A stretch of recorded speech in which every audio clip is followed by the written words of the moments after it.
The All Dress Podcast with Conor McKenna, Eric Bacramella, and Shaun Starr starts now. Yes. Welcome back. It's the All Dress Podcast. Nice to be with you for this new episode of the program. After another brief hiatus, have we been slacking? It's hard to say. I say no, personally. And Eric and Shaun, everybody's here. The gang's all here. Good day, beautiful men. Good day to one and all. It's good to see you fellas again.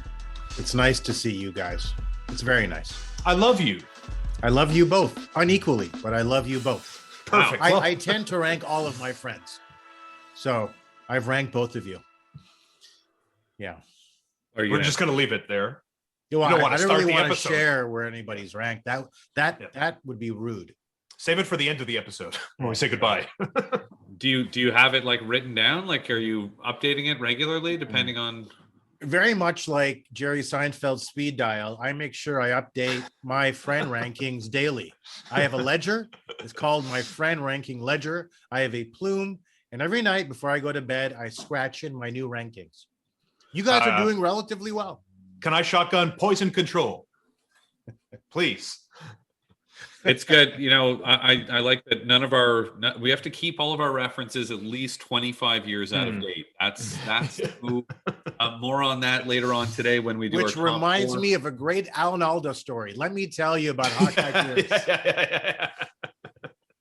All right, boys. So here we go. It's a new episode. We've got lots going on since last we spoke. That includes the addition of Eric Staal to the Canadiens. That includes Cole Caufield signing and becoming a pro.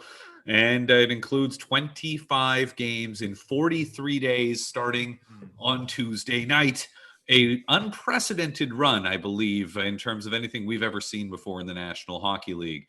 Let's start with Eric Staal. On Friday afternoon, we learned that the Canadiens had laid hands on Eric Staal. This was about 24 hours after Marc Bergevin tempered everyone's expectations and managed to convince the likes of me that nothing significant was in the works.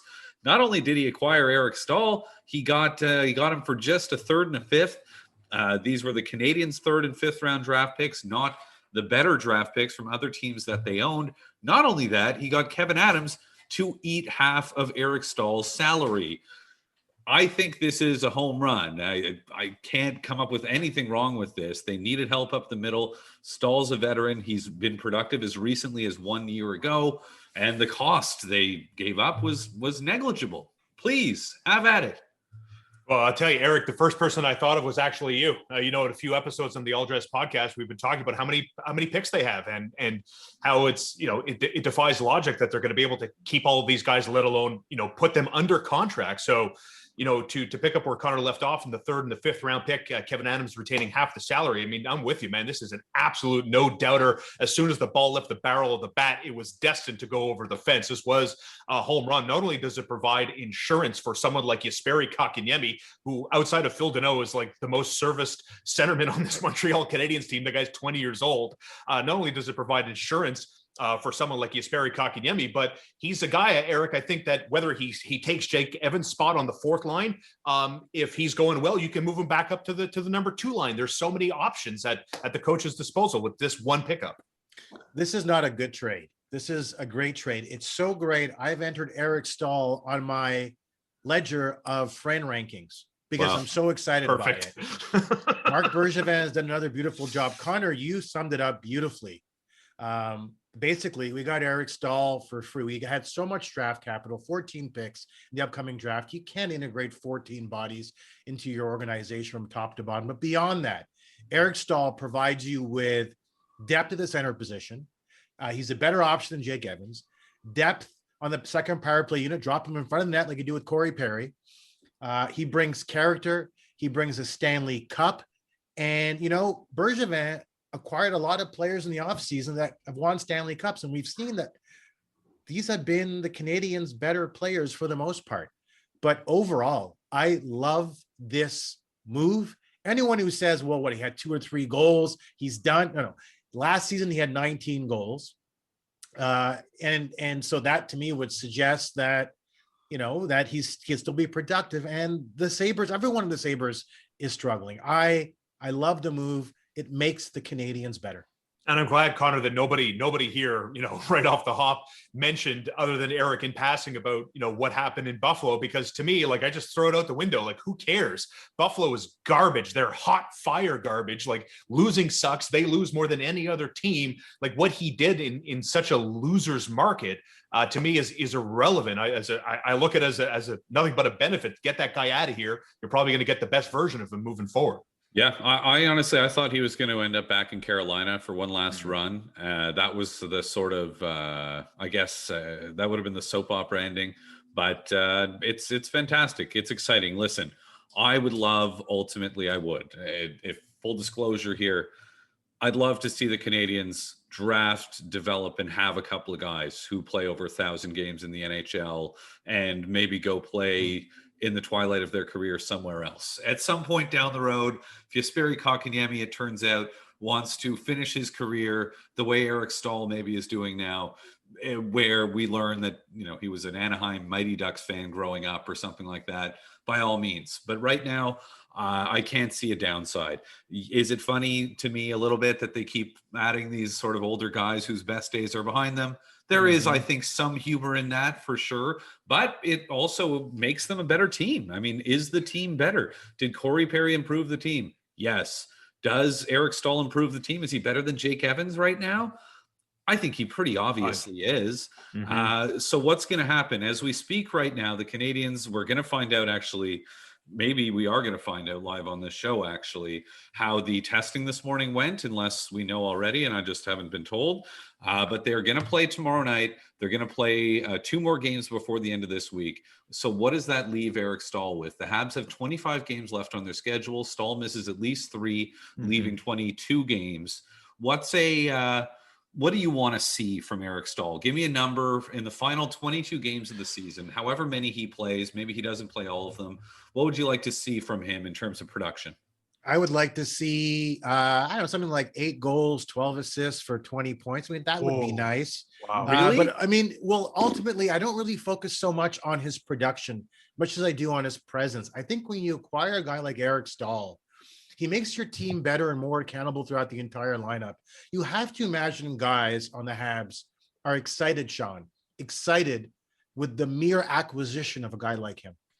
I totally concur. I think it matters a lot. I think it matters when guys like Kotkaniemi or Suzuki or Romanov, for example, when they're looking at how pros conduct themselves off the ice. I think it matters. I think if you have legitimate leaders, I think it's easy to follow these guys, their habits away from the rink. How do they prepare themselves? How early do they get to the rink? How much time do they spend in the gym? All that kind of stuff. And kind of like Eric, I think I'm going to riff off that, because like in my head, when Conor asked the question, I had 12 or 13 points in my head. I said that would be really good if you can get to at least double digits in 22 or 23 odd games. But I think what I'm going to be looking for, and Conor, I'm curious to see how you pick up on this, is I want to see the Canadians with Eric Staal get back to January hockey, and part of me thinks that they will because of him, because he knows how to push himself, when to slow down, when to find the open ice, when to find the open guy. I think it obviously should make the Canadians deeper, more well-rounded. And that was what made them so great in January, is that Julien at the time would throw line 1 over the ice. They do great. And then he'd throw the checking line or the fourth line or the second line, and they all did well. And I think Eric Staal can maybe bring that back. Can you see that, or is that a pipe dream? I think that's a lot to expect from Eric Staal. I think that Eric Staal, I expect him to be a productive player. I expect him to be a positive contributor, but we got to, that 25 games in 43 days. I don't think that's great for anybody, let alone a guy who's 36 years old. For me, I was thinking 4 goals, 6 points, 6 assists, maybe 10 points would be really nice, but even that's a lot. But if he can bring 4 goals, you think about what 4 goals means now in these next 25 games. 4 goals is a lot of goals. If everybody scores 4 goals, that'd be 100 goals. That would be an average of, no, wait, hold on. How many guys? 20. If everybody scores 80 goals, it would be an average of over 3 goals per game. So that would make him contributing that much in terms of offense. Hopefully, I think you mentioned Suzuki and Kotkaniemi. I think it is meaningful to have a guy like this. I don't know how much he wants to embrace the role of a mentor or somebody to work with these younger guys, but I think the presence of a guy with the kind of track record that Eric Staal has can't possibly be anything but good for young players looking to sort of find their way and establish themselves in the National Hockey League. That sort of thing is worth its weight in gold. That's for me is I'd say even maybe as important as any goals and assists is just sort of setting an example, setting a tone, and buying in. He talks about wanting to win. There was something he brought up numerous times during his media availability, was that I want to win. I'm here to win. You could tell how much it wore on him. You know how much it wears on guys being in a situation like he was in Buffalo. And geez, he was only there for 30 or so games. I mean, imagine guys who have been there for years. So I that's it. I mean, across the board, I think it's really good. But I'm not. I mean, Eric, 20 points. Come on. I mean, 20 points maybe is a lot. And, if I sit down and do the math, because you have to understand that I'm not billing my clients. My math isn't very good. My math becomes very good when I bill clients. Okay. They may be, 12 points, 5 goals, whatever. But, I think that guys like Corey Perry and Jason Spezza and Joe Thornton, their success this season, I think, made it a lot more palatable for the Canadians to acquire a guy like Staal and made it a real option. We're seeing guys like this perform. Corey Perry has been one of the Canadians' most consistent and best forwards, and a guy that when the puck is on his stick, the game just slows down to his speed. I love that.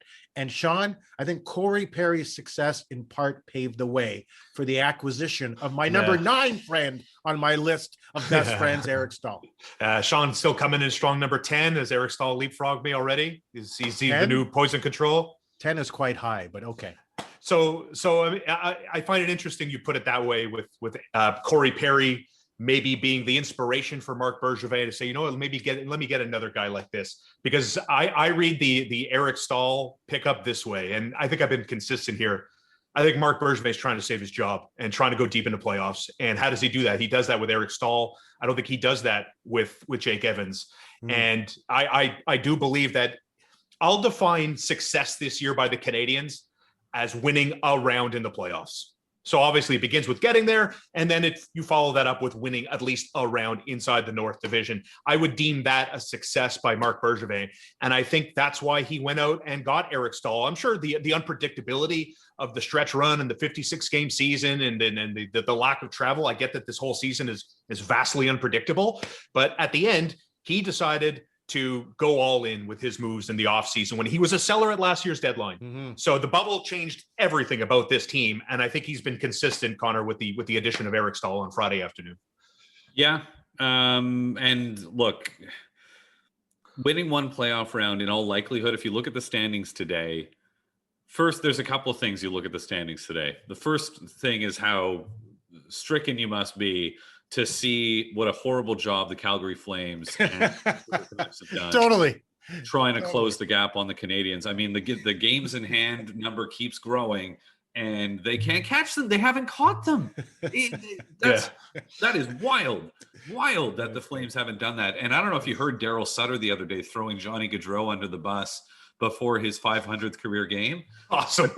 That was nice. It gives you an idea here of the Flames. I mean, you've got to be pulling your hair out if you're the owner of the Flames or a fan of that team. The Canadians have had like a good week in the standings, if that's possible for a team that hasn't played. So there's that. And there is the fact that, like we said last time, and it's only become more true, it only becomes more true with each day that passes, is that, again, missing the playoffs is not an option. I don't care about the COVID or the week or whatever. You've got 5 games in hand or 6 games in hand on the 2 teams chasing you, and they're behind you in the standings. In today's NHL, there's no way you should blow that kind of a lead.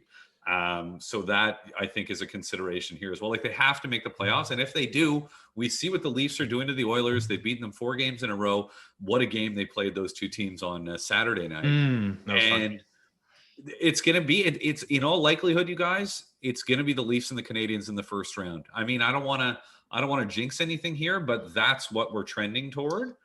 And that I think it moves the goalposts a little bit. I've said this before.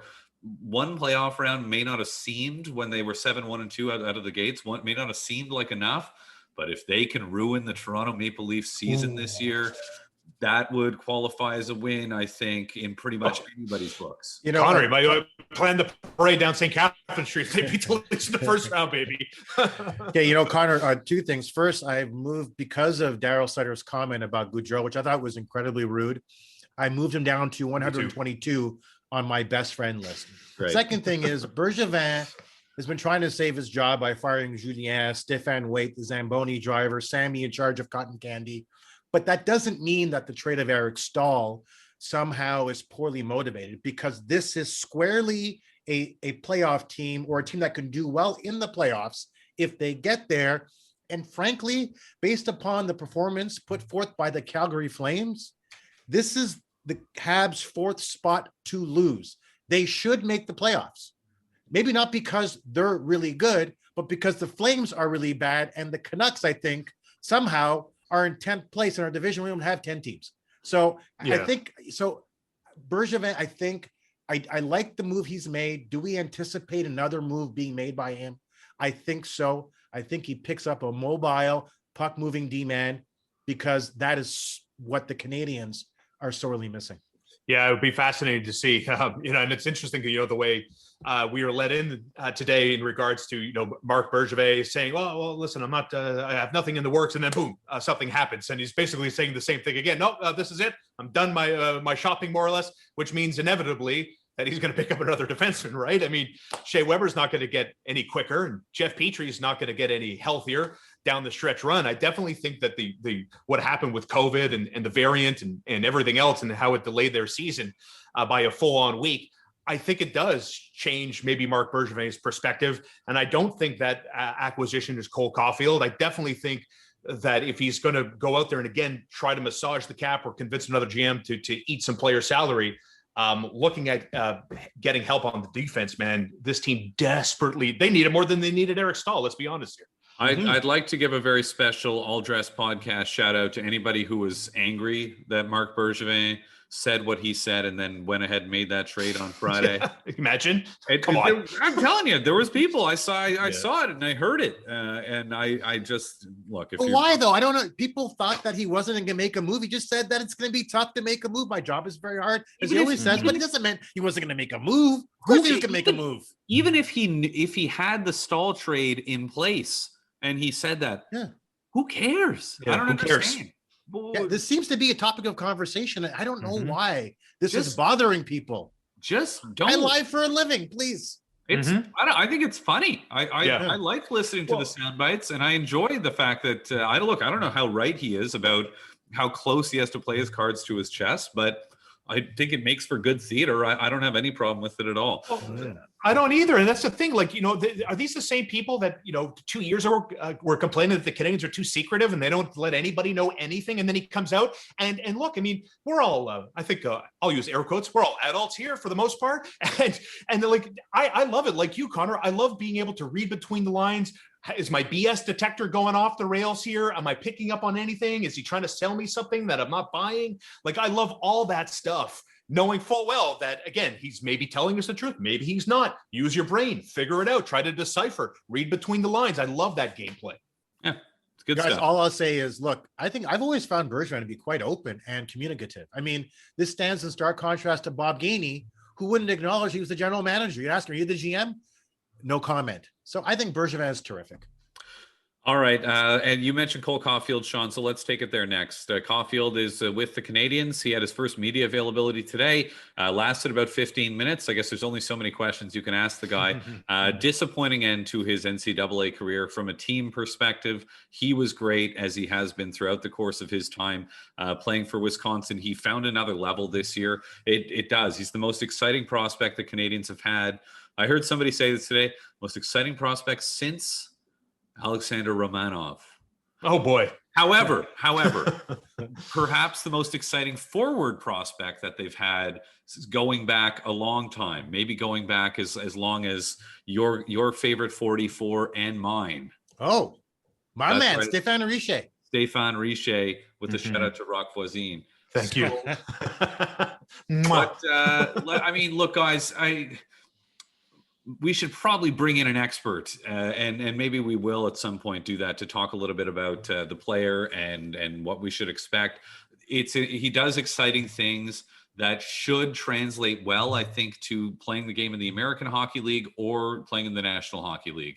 Finding soft pockets of space, being able to take shots from angles that are impossible to 99% of the hockey players out there on earth, and scoring goals. I mean, that's his bread and butter. That's how he's going to be judged. I don't care how good he is in his own zone if he's productive as far as scoring goals. I hope we never get bogged down in trying to turn this guy into a two-way player. He is an electrifying goal-scoring talent. I want to see him score goals. I want to see him score goals for the Laval Rocket. I want to see him come in and score goals for the Canadiens. Most of all, what I want to see is the organization handle this properly.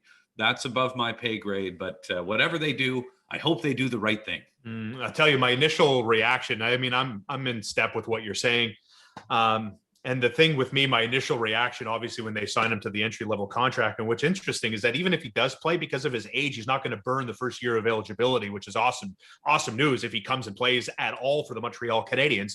In that, I want him to stay in Laval unless he changes my mind with his play, unless he goes out and totally dominates, is on the first wave of the power play, is scoring in bunches, looks like a guy who's already moved ahead of the American Hockey League. And maybe it's the long-time fan in me that's watched this team not develop player after player after player that suggests they finally have a winning product in Laval, and they seem to have stability. They seem to have a level-headed coach. I like the nucleus there.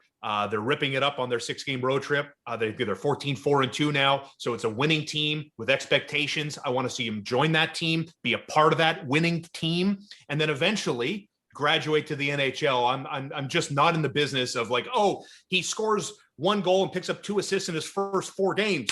Off to 5-1-4 Montreal, Cole Caufield. Like I'm so super hesitant there. Well, first thing is Rock Voisine is now number 48 on my best friend list. He moved up last night 2 slots. As far as Cole Caufield goes, I'm excited about him because he can improve the Montreal Canadiens power play when he becomes an effective NHL goal scorer. But when is that? It's taken a lot of players that were highly touted time to break through. Go back to Guy Lafleur. It took him 3 seasons to pop. Present day Corey Perry took him 2 to 3 seasons to pop. You can't expect Cole Caufield to be dropped in to this Montreal Canadiens team at this point in time as a 20-year-old. He's not short. I mean, he's short, sorry, but he's not small, but he is short, obviously 5'7". And, game speed's different, playing the best players on the planet against them. I think that there has to be an allowance and patience for Cole Caufield. This could take 2 or 3 seasons before he becomes an effective NHL goal scorer. And by effective, I mean scores on a regular basis. But when he does achieve that, Connor, when he does achieve that level of play, he is going to be, I think, a heck of a player for the Canadiens and really improve their power play. Here's hoping, for sure. However this thing plays out, I think spending time with Joël Bouchard, spending time in what you correctly described, Shaun, as a winning environment there, something that they really have not had. Yeah. But guys are dropping like flies for that team right now. They lost Mishak yesterday. They've lost Belzile and Vedamo.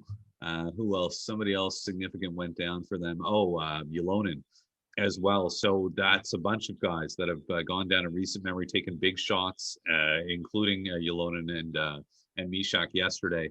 And it reminds me about the American Hockey League, and that is that it's a dangerous place, and it remains a dangerous place. And maybe it's not the place that it was back in the 80s and 90s, but there's a lot of big boys in that league that very much don't mind introducing a highly touted first-round draft pick to professional hockey and giving him the business, to put it sort of nicely and mildly. That to me is a concern. I'm not saying you need to surround him with goons or pair him with Alex Henry the way I think the Canadians did with PK Subban when he was playing in Hamilton back in the day. If you remember, Alex Henry definitely could drop him, but make sure the kid's ready for that. And no matter how ready you are, it can be a concern. And I don't want to sound like a shrinking violet here or anything like that, but I'd be lying if I said that anytime I'm thinking about a young player, especially an undersized young player with skill going into the American Hockey League, I do worry a little bit about the physical implications and how they're going to deal with it.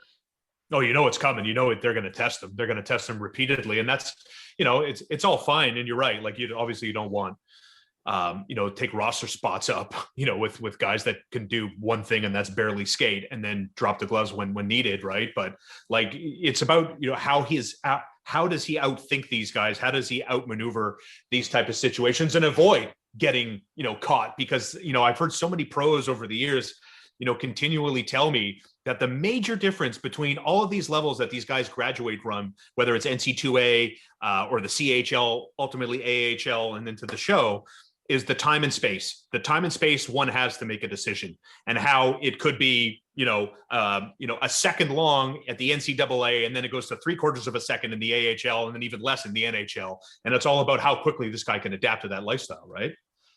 Yeah, and it seems like, though, he's that kind of goal scorer that is going to adapt and find his way in the NHL.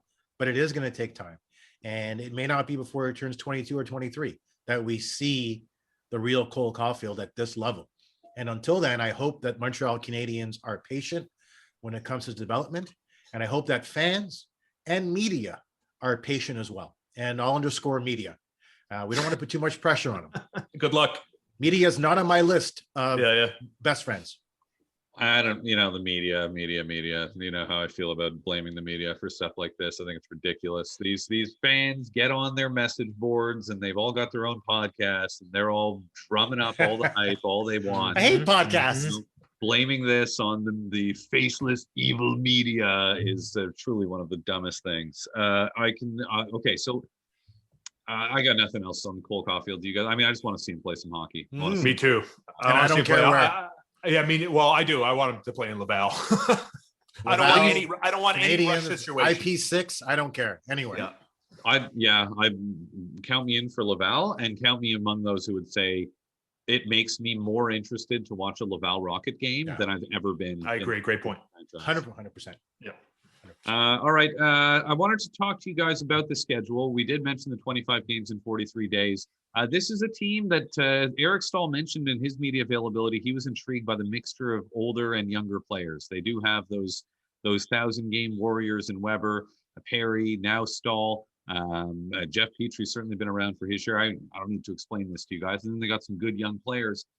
How do you think, or how do you want to see, or would you like to see, this will be my first question. I'll ask you, Eric, my first question. Is there anything you'd like to see Dominic Ducharme do to try to mitigate the injury risk factor and to make this as smooth of a 43 days as it can possibly be? That is, I think, a great question. And I think we know what the answer to that is to some extent load management. You're playing, you said 25 games in 43 days. That's an unprecedented number of games. But if you do want to engage in load management, Conor, you need to have the bodies in the depth. And the Habs don't have that on D. That's the biggest issue. And that's the team's Achilles heel, I think, is their D core generally, not to be mean or critical of them, but just as a whole, they're not nimble enough and quick enough. And then you throw in 25 games across 43 days, well, they may be more likely to be exposed. So I'd love to see some load management. But the issue, Shaun, becomes who do you put in there? Who are your alternatives? Yeah. If Bergevin doesn't make a trade, then you might have some issues. I mean, taxi squad, Xavier Ouellet, Victor Mete, more Brett Kulak, more Romanov. But again, all of these things. Yeah, but that's where we are now. You just can't give it. You just can't say, well, here you go. There has to be an element of earning more responsibility, of earning more ice time, which I think does create a fascinating scenario because, like, if we go back to the bubble when the Canadiens dispatched Pittsburgh and then ultimately lost to Philadelphia, the main reason from Canadian fans why the Canadiens were so successful was rest. And I think once we get to May 11th and the start of the playoffs, we're back to Bizarro world because it's 24 games in 43 days. It's the complete opposite of a well-rested team. So like if you hung your hat on that the Canadiens were so good because they're so rested, then what are you expecting? A first round series sweep? I don't know what Dominic Ducharme could do other than limit the minutes and pick who's hot and then put more minutes on their lap. If we're not talking about Marc Bergevin going out and acquiring depth, which I think is going to be a very tough task. I have a small expectation that he's going to do it because I don't know how many options or how many cards he has to play in order to win this thing and figure out the puzzle. This is a great opportunity to sort of earn his stripes a little bit as an NHL coach and show what he's got, see how good he is at having his finger on the pulse of his team and knowing which buttons to press and when to press them. So that I think should be sort of a fun storyline to keep an eye on. Mm-hmm. What about this one? John Still asked me this question this morning on the show. Who are we going to see first, Michael Frolik or Eric Staal? Well, I would expect you'd probably see. So when Eric Staal was traded on Friday, I started driving to Buffalo to pick him up to make sure that he had the 7 days he could play in the first, or he could be playing on Saturday. But then I realized it was Buffalo, so I turned around and went back home. But that's a really good question. My expectation is Staal because he's already played. Although Frolik has done a really nice job apparently in practice, and he's a really good guy. Yada yada yada. So I don't know. Coin flip, Shaun. Yeah, I'm going to go with Eric Staal. I'm just going to go with Eric Staal. So Frolik doesn't play in any of the games this week is the question. Mm-hmm. Yeah, I'm going to say no, Connor. Okay. All right. So let's, unless anybody has anything to add about the schedule. No, the only thing I would say about this schedule, about the compressed nature of the schedule is that it does add pressure on Bergevin to make a move. I agree. And that's the thing. And that's the other point I wanted to bring up was that, like, if we're talking about the amount of games and load management, I kind of would be all right with Dominic Ducharme figuring it out and to Connor's earlier point about earning his stripes and working with it on the fly. But the element of trust at your feet of your goaltenders is suspect. And, it would be great if Carey Price was consistent and didn't have a little bit of a dip or was pretty much steady all season long. I'm a bit of a skeptic. Knowing that the Canadiens are paying $15 million in goaltending salary. And I'm sitting here telling you that I'm skeptical with the condensed schedule and how much more pressure that puts on the defenseman and the extra load it puts on the defenseman because the goaltenders haven't been brick walls at really any consistent point this year. Well, they haven't both been at the same time, but they've certainly both had outstanding runs of play. Look, this is, again, Marc Bergevin's $15 million goaltending investment. This is it. Here we go. 25 games in 43 days. We're going to need to see a lot from both of these guys. But again, you can't emphasize this enough. It would be one of the great meltdowns of all time if they somehow don't make the playoffs here. Actually, kind of like what we saw a couple of years ago when the great Jonathan Drouin dry up of 2-3 years ago. But yeah, it's their spot to lose, and these goaltenders should be able to put them in a position based on what we know about them and their track records. They should be able to put them in a position to contend in each and every one of these games from now until the end of the season. I brought a prop this week. It's my danger ahead stop Expos country stop sign. Wow, our budget for this podcast is phenomenal. I'm not allowed. We have a huge budget. To be here. Once the show is over, I have to. It's not even allowed to be on this floor. Hey, let me ask, if you're living your best bachelor pad lifestyle, would that be anywhere like visible? No. Probably not. Maybe it'd probably be. I'm working on my basement office, and I think I'll probably eventually be down there doing the show, and maybe I can find a way to figure it out to get it down there. But in the meantime, no, certainly not on this floor. But guys, let's talk a little bit about this, Eric, because there's a lot of outrage and a lot of people that are angry that Francois Legault, who of course is doing an outstanding job as the Premier of Quebec during this pandemic, has said that he is willing to explore the possibility of floating some money to these guys to get this stadium built in the Peel Basin. Would that be a fair assessment? I also want to say that this is a loan that would come with strings attached. This is pretty fairly established. Certain amount of jobs created, certain amount of money poured back into the local economy. Correct? Correct. How do we feel about this if we're hoping for a baseball stadium in the Peel Basin? I don't have an issue with some level of public financing, because I think that the absolute position that you can't have, that public financing is a bad idea, kind of ignores sort of the nuanced impact associated with having a team, including when you have a team here, players are taxed on their salaries by way of examples. That creates tax revenue. You've got a lot of tax revenue created in and around a team. And there certainly is significant value in having a team beyond tax revenue inside a city. My issue is this proposal within the context of this joint custody arrangement, which is so profoundly absurd, so astonishing to me that it's gained support and traction, that it literally wants me, I feel like dropping Stephen Bronfman on my best friend list from where he is now to just off the list, just off my list. I want to ask you quick, because I don't have the answer. Like, I mean, as a homeowner in the island of Montreal, as a tax-paying citizen of Montreal, if it came with the guarantee that housing, social housing of some sort of platform like that, more agriculture or park space, green areas downtown, and it came with a certain minimum target to hit for employment, then yes, I would vote yes for my tax dollars to go to that. But it wouldn't go to fund half a season of a team, and maybe here or there. My question, Eric, is explain to me, and I honestly don't know the answer.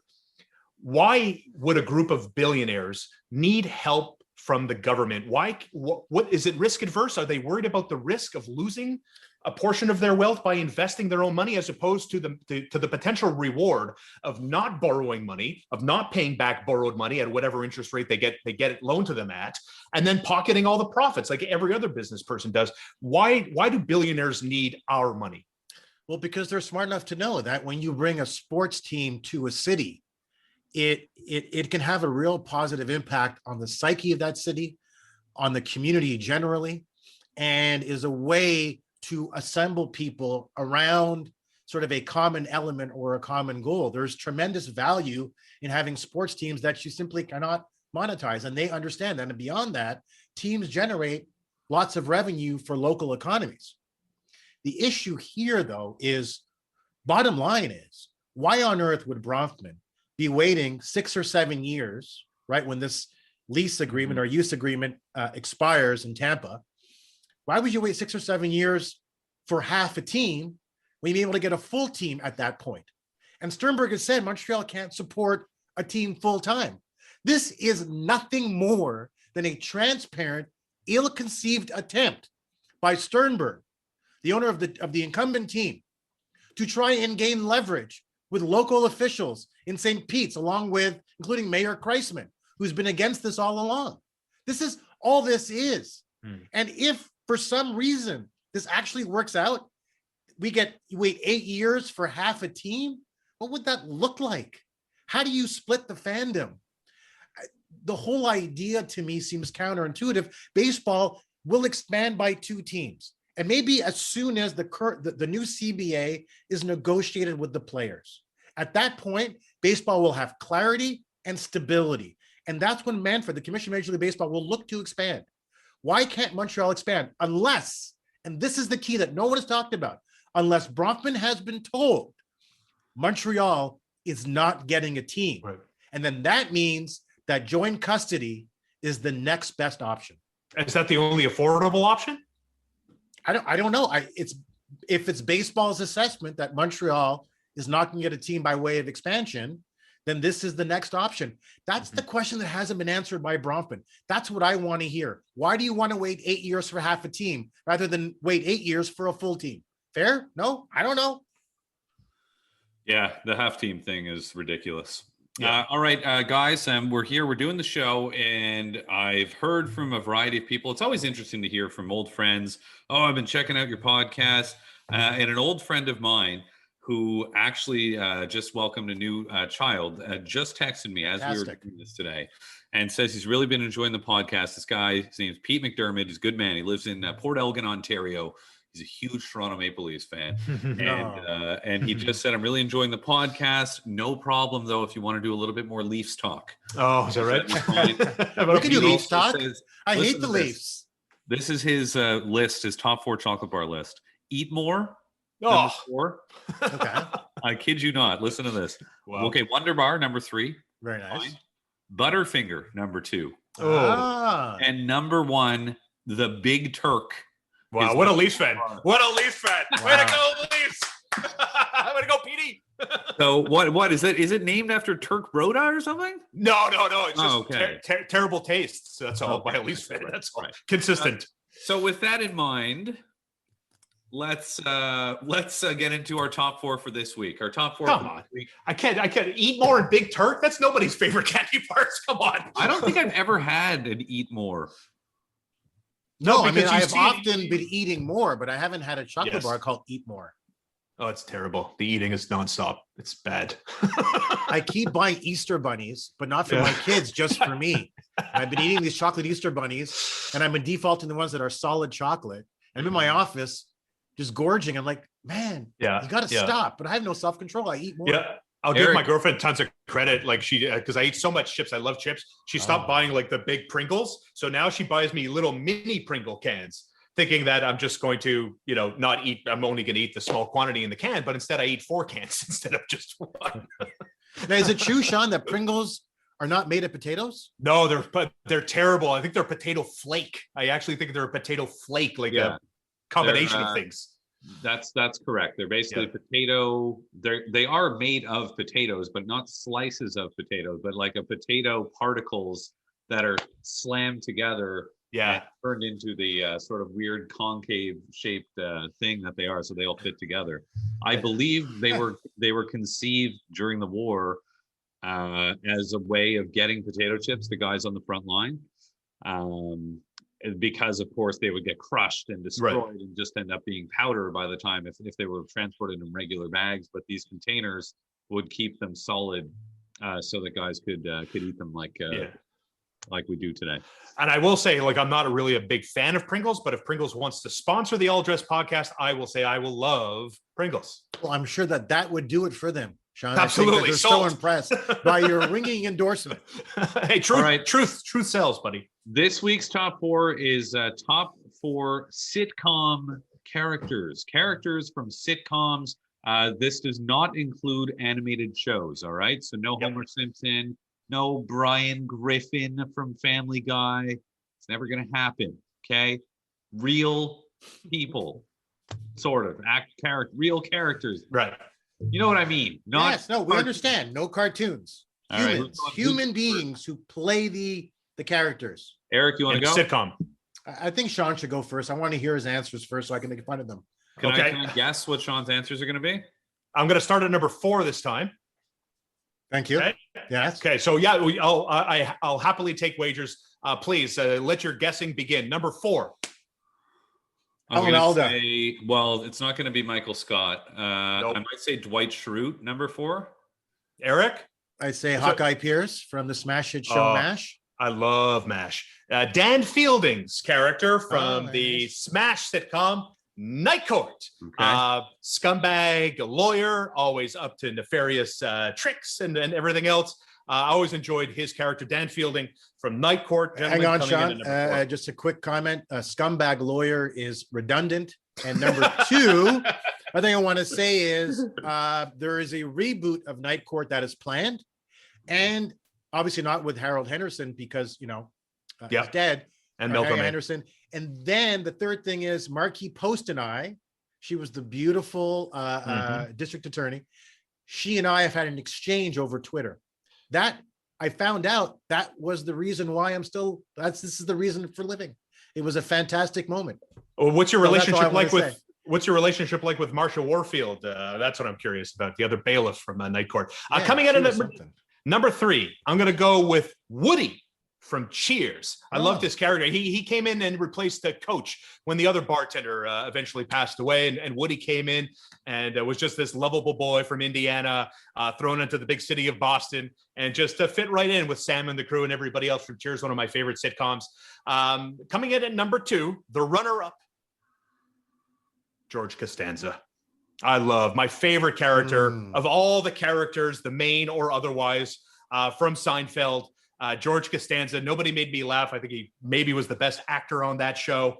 And just everything that he did was just pure George. And of course, it spawned the character Larry David and Curb Your Enthusiasm, yada, yada, yada. But number 1, this was easy. Conor thought it was my number 4 guess. It is Michael Scott. Michael Gary Scott. I didn't think it was your number 4. I just knew that it was definitely. Oh, right. I knew George and Michael were definitely going to be on your list. All right, I've got mine. Listen, I think that you guys, you're keeping it a little bit too current here, so I want to go a little bit. I want to go a little bit further back. First, I got to go with Bill Cosby on the Cosby Show. Oh. Next up, Archie Bunker. Yeah, right. Okay. No, I'm just kidding. No. Neither of those. Because I'm like, what? I see what you were doing there. I'm like, how current were those shows? Wheezy from the Jeffersons. No. Okay, so here we go. I'm going to go with number 4 in honor of Jessica Walter, who just passed away, from Arrested Development, Lucille Bluth, the worst mother of all time, who did just so much damage to all of her children and did so shamelessly that Lucille from Arrested Development is there on my list. Cliff Clavin from Cheers. You gotta love Cliff. You gotta love John Ratzenberger and the job that he did in that role. Just a lovable idiot. It was him or Norm, and I decided ultimately that I'd go. I think you took the better one. Ron Swanson from Parks and Recreation. You gotta love Ron Swanson. Great show. Couldn't recommend it more highly. And just one of the great curmudgeons in the history of television. And number 1 is Michael Gary Scott from The Office, who started out awful, ultimately redeemed himself, and I believe the greatest performance by an actor, certainly to never win an Emmy, which is still unbelievable to think. But yeah, he's it's a testament, I think, to the show. It's a testament to the performance that new generations watch it now. They still love it. People that have never worked in an office watch the show and love it. And his performance is the thing that anchors the whole show. I'm not going to say it became bad when he left the show, but it certainly was a lot less good after he was gone. Yeah. And one of those emotional moments, like I'm such a fan of The Office. I've watched it, I don't know, countless times. And you can see as soon as Toby leaves and the new HR comes in, for longtime Office fans, that's the beginning of the end of Michael Gary Scott's run at Dunder Mifflin. Eric? All right, so my top 4 from 4 to number 1. Number 4 is Cliff Clavin. Nice. Yes, Cliff Clavin knew everything but knew nothing. All of us had Cheers. That's good. That's a testament to a powerful show. All 3 of us. Like a lot of lawyers I work with, Cliff Clavin knew nothing. Number 3 on my list, Arnold Jackson, played by the lovable Gary Coleman. Maybe it was just because I always felt adopted as well. I have nothing in common with my family. So I looked to Arnold Jackson as really a soulmate. Number 2 on my list, the great Edna Garrett, played by Charlotte Rae. Of course, it was a spinoff of Different Strokes. She was a field general. What show is that? The Facts of Life was a spinoff of Different Strokes, obviously. I hated that show so much. And Edna Garrett was a field general and really kept the 4 girls from 4 different socioeconomic backgrounds clearly in line. She was terrific. When she left the show, and according to the show, she left the show and Edna Garrett joined the Peace Corps and went to Africa, which, as you know, is not a country, but she went to Africa. And number 1 on my list is Sophia Petrillo, or as you might know her, Ma from the Golden Girls. Wow. She was hysterical. I loved her. She was the heart and soul of that show. And if I may say, incredibly sexy. Sophia is number 1 on my list. Estelle Getty, baby, for the win. Oh, Estelle Getty. I miss her. I Sex love that. That was Cells. a great show. That was such a great show. Fantastic And sometimes show. it's still, if you have those old sitcom channels like on your Bell Fiber or whatever at home, and every now and again it pops on and I watch it. I watch at least an episode and it's still good, man. It holds true to this day. And one of the first sitcoms written and conceived Yep. by a woman. Yeah. Yeah. And as I've gotten older, I've found myself strangely more attracted to Blanche's character. It's completely changed from when I was 10 years old. When was the last time you watched The Golden Girls? Last week. Oh, yeah, it was on I watched it too. Like Last or week. 2 It's weeks very ago. funny. Thank you for being a friend, Connor. Yeah, it's great. And the card attached, right? Mm-hmm. Right. Okay. Wow. I would say, Shaun, I believe that you and I probably have similar taste in TV shows, while Connor's taste is more erudite and perhaps more harder for me to connect with because he operates at a different level. Fair? That's why he's higher up on the phone list than I am. That's right. All comes full circle, baby. Estelle Getty's number 82 on my list, despite the fact that she's dead. We remain very close despite her death. All right. Do you still wear your Golden Girls shirt that I bought you a couple of years ago, Eric? Thank you. Yes, it's actually prominently featured in my drawer. Fantastic gift. When you bought that for me, you were basically saying to me, thank you for being a friend. You're Fantastic gift. I'm glad you liked it. All right. Well, I think that's all the time we have. As usual, lots of fun hanging out with you guys. And I think we're going to have to do it again this week. Boom. Can't have these long layoffs anymore. The people are going to forget about us. Thank you for tuning in. Please like, subscribe, submit your comments on the video, especially if they aren't about our appearance. Oh boy. Is that a thing? Probably, I don't know. I'm not sure. I don't read the comments anymore. No. A lot of angry people out there. Guys, I would say I'm having a good hair day, but a bad face day. Fair? I noticed Fair. you're not standing, Eric. No, I'm not You've standing. basically, by your own words, you've basically been smoking for this entire episode. That's That's right, because sitting is like smoking. It's tantamount to smoking. You're right. Today I'm seated. Tomorrow, oh, by the way, guys, you've actually dropped on my friend list. Why? Nobody today on this podcast has wished me a happy birthday.